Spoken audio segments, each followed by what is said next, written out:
सूरनकोट यानी पुंछ में हमारे 5 जवान शहीद हुए हैं। तो जो भी आतंकी घुसपैठ कर रहे हैं उनको चुन चुन कर ढेर किया जा रहा है और आतंकी के हिट एंड रन साजिश। जी हां, अब इसकी जरा बात कर लेते हैं। ये सरहद पार बैठे दहशतगर्दों के आकाओं की नई साजिश है। आज हम पाकिस्तान की नई साजिश का कच्चा चिट्ठा खोलेंगे, बताएंगे कि कैसे युवाओं का ब्रेन वॉश कर उन्हें हाइब्रिड आतंकी के रूप में तैयार किया जा रहा है और फिर उन्हें दिया जाता है टारगेट किलिंग का काम।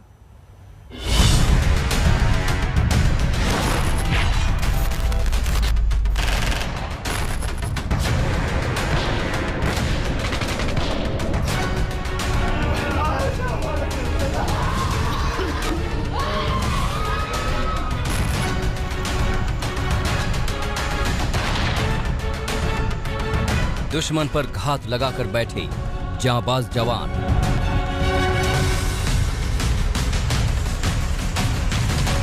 चप्पे चप्पे की तलाशी करते जवान,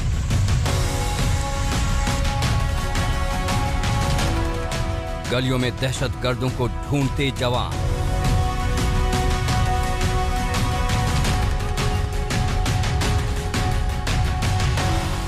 आतंकवाद के नए संकट से जूझ रहे कश्मीर घाटी की ये ताजा तस्वीर है। बांदीपोरा और अनंतनाग में 2 अलग अलग सर्च ऑपरेशन में सुरक्षा बल के जवानों ने 2 आतंकियों को ढेर कर दिया। बांदीपोरा में मारे गए आतंकी की पहचान इम्तियाज अहमद डार के रूप में हुई है। डार लश्कर-ए-तैयबा से जुड़े आतंकी संगठन TRF से जुड़ा हुआ था। शाहकुंड बांदीपोरा में एक नागरिक की हत्या के मामले में इम्तियाज अहमद डार की तलाश थी। इस मामले में आतंकियों के 4 साथियों की गिरफ्तारी पहले ही हो चुकी है।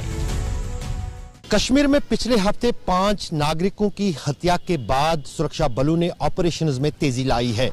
कल शाम एक छापामारी के दौरान एक मिलिटेंट कुकरनाग इलाके में मारा गया। जब अनंतनाग पुलिस की एक टीम ओवरग्राउंड वर्कर्स की गिरफ्तारी के लिए कुकरनाग इलाके में पहुंची, वहां पर गोलीबारी हुई जिसमें एक मिलिटेंट मारा गया है, जबकि उसके कब्जे से एक पिस्टल और एक हैंड ग्रेनेड भी बरामद हुआ। इस गोलीबारी में एक पुलिसकर्मी भी घायल हुआ था।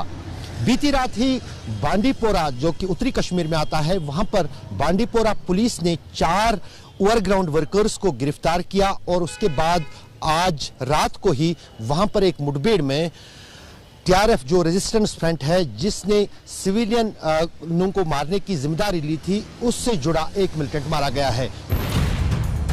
दरअसल घाटी में पिछले कुछ दिनों में आतंक की जो नई हवा चली है, उसके पीछे सीमा पार की बहुत बड़ी साजिश काम कर रही है। पाकिस्तान की हाइब्रिड आतंक वाली साजिश, आतंकवाद की हिट एंड रन वाली साजिश, घाटी का माहौल बिगाड़ने की नई साजिश। जी हां, सूत्रों के हवाले से आज तक को सीमा पार की बड़ी साजिश की जानकारी मिली है। आज तक को मिली जानकारी के मुताबिक आतंकी अब हिट एंड रन की रणनीति पर काम कर रहे हैं। सूत्रों के मुताबिक सुरक्षा बलों और आम लोगों को निशाना बनाकर ये आतंकी ओवरग्राउंड वर्कर के साथ मिलकर काम करने लगते हैं। इसके लिए नौजवानों का ब्रेन वॉश कर आतंकी संगठन बड़ी तादाद में भर्ती कर रहे हैं। आतंक की इस साजिश में टारगेट किलिंग भी शामिल है, यानी भीड़ में अंधाधुंध गोली चलाने की जगह किसी खास शख्स को चुनकर हत्या।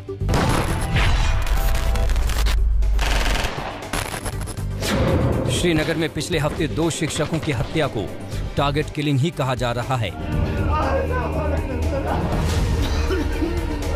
खुफिया सूत्रों के मुताबिक आतंकी जिनको टारगेटेड किलिंग के लिए चुनता है, उसको फंडिंग और हथियारों के लिए लोकल आतंकी मदद करते हैं। नए रिक्रूट किए आतंकी के पास पिस्टल और दूसरे हथियार देकर ये कहा जाता है कि मारो और भाग जाओ। जम्मू कश्मीर में टारगेटेड किलिंग करने के लिए आतंकवादियों ने नए तरीके का प्लान तैयार किया है। सूत्रों से मिली जानकारी के मुताबिक पुराने आतंकी कमांडर नए भर्ती हुए आतंकवादियों के लिए एक प्लान तैयार किया है, जिसके तहत उनको फंडिंग और हथियार दिया जा रहा है। सूत्र बताते हैं कि इसके जरिए ये आतंकी उस जगह जाकर के हमला करते हैं और फिर वहां से भाग जाते हैं। कश्मीर में सिलेक्टिव किलिंग के लिए लश्कर-ए-तैयबा के बड़े आतंकी कमांडर नए युवाओं को रेडिकलाइज्ड कर उनको छोटे छोटे हथियार देकर हमले करवाते हैं। ये वो आतंकी है जिनका कोई रिकॉर्ड मौजूद नहीं है, पर वारदात करके निकल जाते हैं। इन्हें स्यूडो टेररिस्ट कहा जाता है। इन सुरक्षा बल के पास कोई रिकॉर्ड नहीं होता, इसलिए ये आसानी से बच निकलते हैं। जम्मू कश्मीर के अंदर पिछले 2-3 महीनों से एक नया ट्रेंड देखने को मिल रहा है।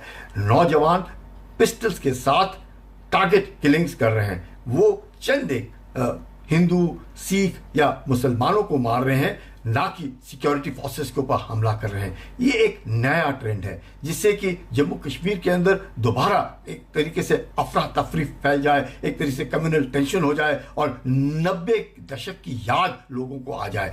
ये आईएसआई के इशारों के ऊपर हो रहा है, क्योंकि जब ये पार्ट टाइम मिलिटेंट्स जो होते हैं ये लिस्टेड मिलिटेंट्स नहीं होते। मारने के बाद वो मेन स्ट्रीम में जाकर के मिल जाते हैं, यानी कि मारो और भागो, उसके बाद उनको दोबारा इस्तेमाल नहीं करते।